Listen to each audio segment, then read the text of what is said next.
As we draw close to the end of the year 2022, into the new year of 2023 and beyond, we take a look back at the Samsung Galaxy devices for this year to see how they've stood the test of time. In this case, we take a long-term look at the Galaxy Z Fold 4 to see if it's still the most innovative Galaxy device. Hi, Ben from Sam Mobile. If you enjoy new and exclusive videos like this, then be sure to like, subscribe, and turn on notifications so you don't miss any new videos on YouTube with Sam Mobile TV. Here is our long-term revisit of the Galaxy Z Fold 4 4 months later. Let's first talk about how the design and the overall build quality has held up. I will say that I've come to accept the more flatter edge design of the Fold 4 compared to the previous Fold 3. The use of the glossy finish and the choosing of not using the Fold 4 with a case has caused me more issues than expected. Now, the main one being the lack of grip, which has caused the Fold 4 to take a number of drops to the hard ground than I care to admit.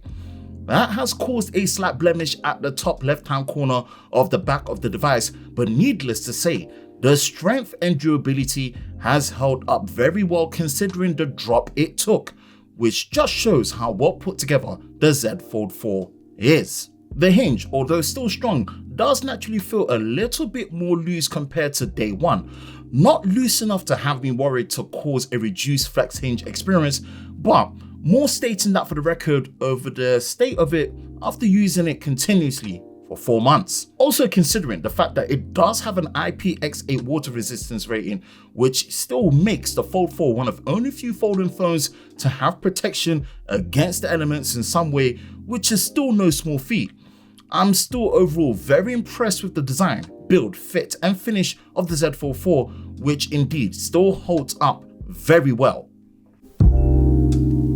Next is the display experience, and I have to say, on a principle and technical level, I'm still very impressed and in awe of what Samsung have been able to achieve here with the inner UTG folding screen. The display feels strong enough for the materials being used. The adaptive 120Hz dynamic AMOLED panel is fast, smooth and efficient, and the discrete nature of the UDC under display camera 2.0 is much appreciated for an even more immersive viewing experience. The inner display viewing experience is definitely the star of the show when it comes to the display, and that still holds true. This then leads to the outer cover display, which, as much as I do appreciate the improvements brought forward, such as the thinner bezels and the wider aspect ratio, it's still been my personal struggle with just how narrow it feels for day-to-day usage, especially when typing, and also how it optimizes with third-party apps, making scaling a slight issue. The display quality is not the problem here, as the outer display does still have 120Hz to match the inner display, and of course it is using a more traditional solid glass panel, which is Victus Plus, but a closer to 20:9 aspect ratio, even 21:9 aspect ratio would have made a huge difference. And speaking of difference maker, the innovation of the S Pen support for the inner display still amazes me till this day, but unfortunately I've not had the chance to use it or even that, based on the fact that it's not built into the frame of the device, and the fact that you still require a special edition S Pen for it to work, with a reminder that the outer display has no S Pen support. It does feel like we're asking Samsung for a lot here, but having a more streamlined S Pen experience like found on the S22 Ultra is definitely something we would like. This is one area I can pretty much say that Samsung got absolutely correct.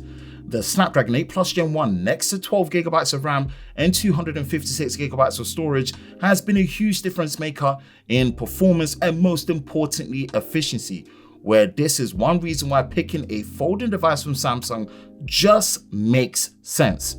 As someone who lives in UK and is based in Europe, when it comes to the S-series flagships, we are always dealt with the hand that is Exynos power, and needless to say, the Snapdragon devices are always favored, especially personally for myself, who values having the best ISP for images and videos when using the camera. I take nothing back when I say that the performance of the Z Fold 4 has been nothing short of amazing. The combination of the ISP performance of the Snapdragon 8 Plus Gen 1, backed with the improvements to the camera hardware upgrades, has finally made the camera experience on the Fold 4 up to the standard we would expect for a flagship Galaxy device considering the arcs in price. Now, the camera hardware is more in line with the S22 and S22 Plus, which is built around a 50 megapixel main sensor, the 3x 10 megapixel zoom lens, 12 megapixel ultra wide, and 10 megapixel selfie on the outer cover display. Although improved, we still recommend only using the UDC under display camera on an inner display for things like video calls, as the lack of 4K video recording and stills is below the quality of the outer display selfie. The joy of being able to use the main triple cameras at the back as the selfie thanks to the software optimization of the camera UI, which can take advantage of the cover display as the viewfinder is still clutch and leaves the camera capturing experience on the Fold 4 as one of the most unique you can experience on a smartphone. There are still things to consider. Although the 12 megapixel ultra wide is good, we still see no reason why it's been limited to recording in just 4K 30 frames a second and not 4K 60 like found on the S22 and S22 Plus. And after a number of updates, even as current as One UI 5 with Android 13, this is still the same. Still, the most annoying is the placement of the selfie button activation on the cover display. Samsung really needs to shift the position, as the placement of it in the top left-hand corner is a pain to deal with. That being said, this is a major step in the right direction when it comes to camera quality improvements needed on the Fold, and we can't wait until the experience matches that found on the S Series Ultra. Watch our full in-depth camera comparison of the Z Fold 4 for a more detailed take and analysis.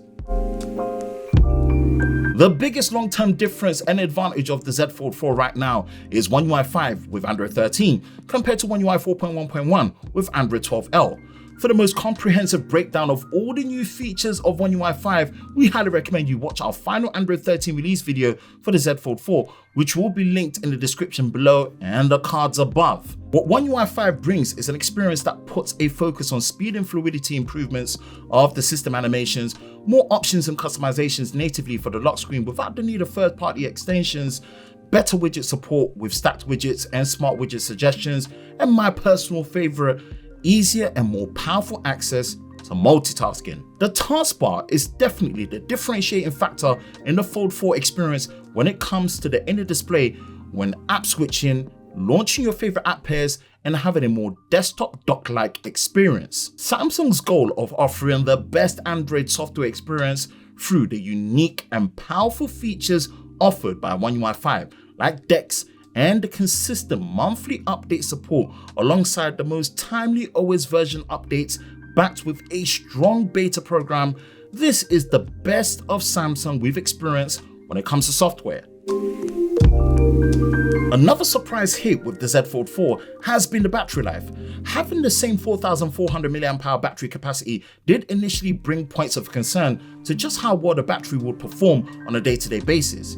That has not been the case, and considering the dual display nature and no option to lower the display resolution, getting consistently between 6 to 7 hours of screen on time with around 30% battery left remaining at the end of the day is very good. It's no question the Z Fold 4 stands at the bleeding edge of what Samsung is able to produce when it comes to physical hardware of a mobile device. It may not have absolutely everything at the best from Samsung, like the camera and full protection against the elements like dust, but does it still deserve the title of the Innovation King of the Year? I have to say that the answer is still a strong yes. If you've been using the Z Fold 4, what's been your experience with it so far? Let us know your thoughts in the comment section below. For the latest news in the world of Samsung Daily, be sure to visit us at sammobile.com. And for the latest videos on YouTube with Sam Mobile TV, be sure to subscribe and turn on notifications, and we will see you next time.